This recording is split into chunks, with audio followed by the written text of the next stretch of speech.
O konferenciji, ktorá by mala buď otримана od 15. po 17.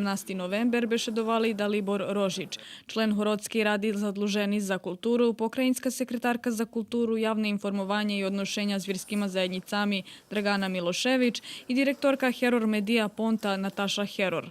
Rožič zdohadnul, že Novi Sad prevažno multinacionalni štredok, ktorý pestuje bohatstvo rozličnosti i svidomije značenja menšinskih medijoh. Preto važna je konferencija, ktorá ich promovuje.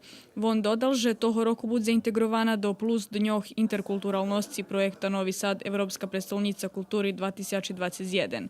Pokrajinska sekretarka za kulturu, javne informovanje i odnošenja s vjerskima zajednicami Dragana Milošević, bešedujući o finansovanju menšinskih medijoh, vyznačila, že u odnošenju na prešli rok, u 2018 roku pokrajina zvekšala sredstva za 5%, a zvekšanje še očekuje i u najhodzacim roku.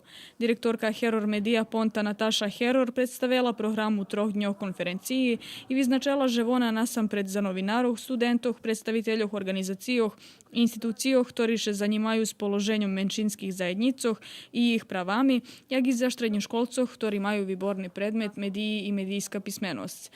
Učestvovanje za novinaroh, studentoh i štrednjoškolcoh besplatne, a prijavit še mož prek sajta mediapont.org.